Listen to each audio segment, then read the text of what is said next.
So, I'm just heading into the garden. I completely unscripted video, but I wanted to start breaking down a little bit more of what a plant can offer. So here is a pear tree. So it has needs and it has yields. So what does a pear tree need? Well, there's the sun being down. It needs that so that it can make sugars that it sends down into the soil to feed the bacteria and all the mycology down there, so that way they can give it nutrients that it needs. So it needs nutrients from the soil. It also needs water from the soil. So those are the big three things we think of. It needs, light, nutrients in the soil, and water. But what else does it need? Well, right now, this is just a bit of a flimsy tree, so it needs protection from the wind, because a lot of wind could potentially damage it. It needs protection from, in the winter, the sun, not so much here because I've got the house to the south of it, but the sun can beat off of the snow and hit the trunk and actually cause sunburn in the winter. So it needs some sort of protection from that. What else does it need as we look at this?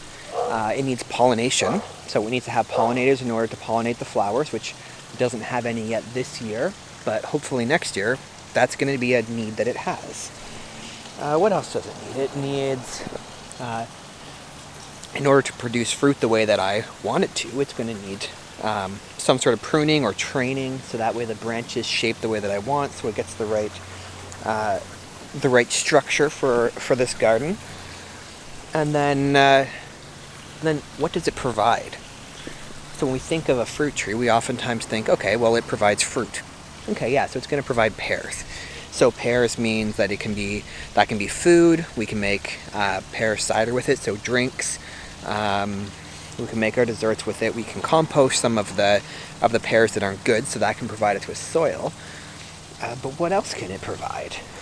Well, all these leaves in the fall, they're going to drop to the ground, and that's going to provide more nutrients on top of the soil that'll break down and become food for, not likely necessarily for this tree, because this tree's roots are going to be a bit deeper, but for all the plants around it.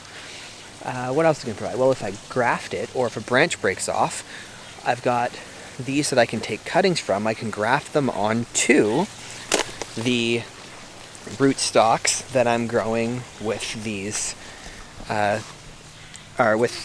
not these ones. My Bartlett pear is over here. So I'm growing these as rootstocks. So if I like that variety, I can graft that onto here, I can clone it, and I can have multiple of that variety of pear. So that's really nice yield. And that's just a waste product. If you're already grafting it, or if a branch already falls off, why not graft it on there? Or if you're already pruning it. So what else does it provide? It can provide wood. So as it gets bigger, as it gets older, branches will break off. That can be wood. That can be made into like smoker pellets or something. It can be used just in a fire to heat my home for enjoyment out here. It can be made into biochar. It can be composted. It can be put aside, and it can be become some shelter for birds. I've got lots of shelter for birds around here with all these trees and bushes, but if you're growing a bunch of trees in more of a field space, then having a pile of branches can provide really nice habitat for a nice safe spot for animals to land as they're exploring your orchard or your food forest or your garden. What else does it provide? I'm just looking here. Well, it's going to, not so much right now, but eventually it's going to provide shade. So shade is important for a lot of plants. So the gooseberries that I have that are currently in full sun, they would love to have some of this shade later on.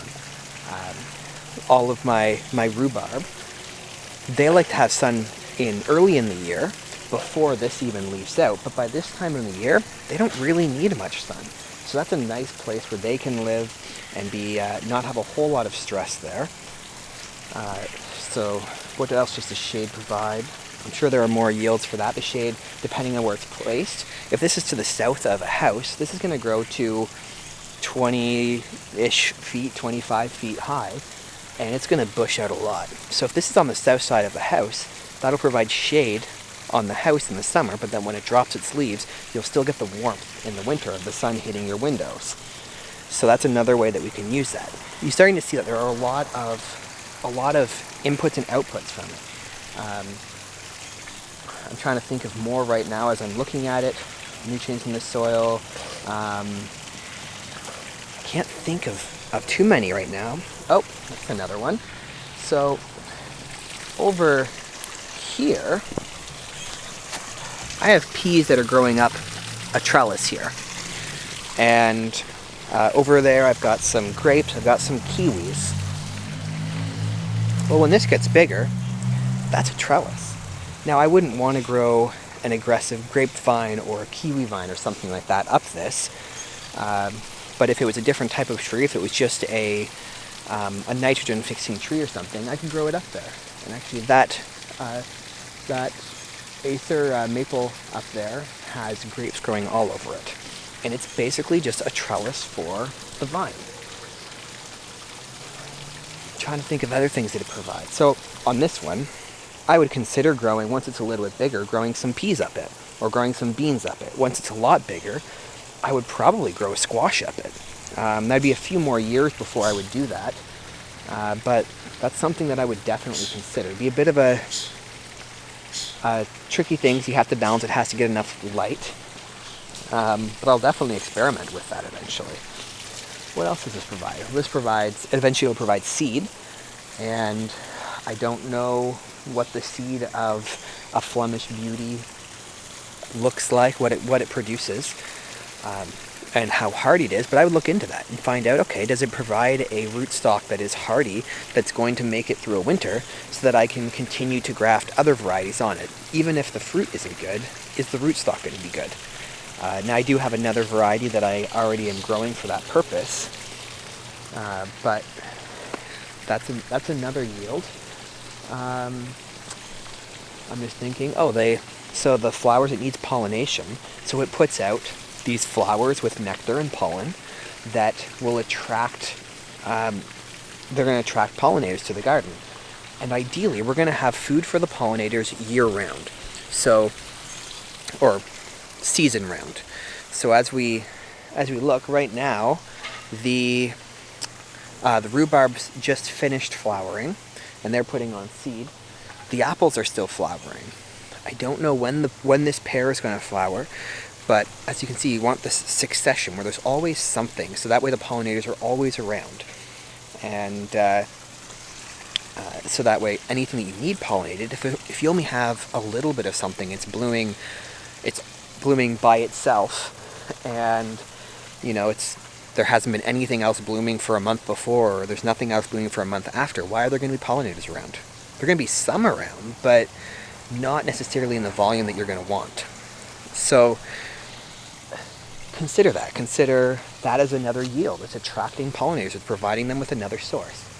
As this gets bigger, it'll provide habitat for birds, or for squirrels, or for probably not raccoons, because it won't be that big. And ideally I don't have raccoons in my garden, but they're part of the ecosystem. So if they're going to be here, they're going to be here. That's habitat for them. I'm looking at this tree again. Beauty. That's also another feature. That's another output that it has. It's going to look nice. It's going to be a pretty tree. It's going to have a nice shape to it. It's going to put flowers on that we can enjoy. So take a look. Think about all these different things that it can provide. If it was at the edge of the field, it would be a bit of a windbreak. So once it's stronger, it can actually provide that windbreak for other smaller trees. I'm looking at it again, trying to think of more outputs. The fruit that drops to the ground will fertilize the ground. I'm running out of ideas here. But if you think of more outputs from a pear tree, let me know. And I'm going to do a couple of these with other plants as well, and we can kind of explore how things can interact. So this is the first one we've done, so I'm not really explaining how it's going to interact with the other plants, but we'll start to see more of that as we look at the rest of the things in this little food forest. Until next time, try something, plant something, grow something, build something, cook something, whatever. Just try and learn something new. Try and do something new. Try and do something that's going to work with nature. It's going to not just be sustainable, but be regenerative. Because that's what we need right now. We need more people doing regenerative things. See you next time.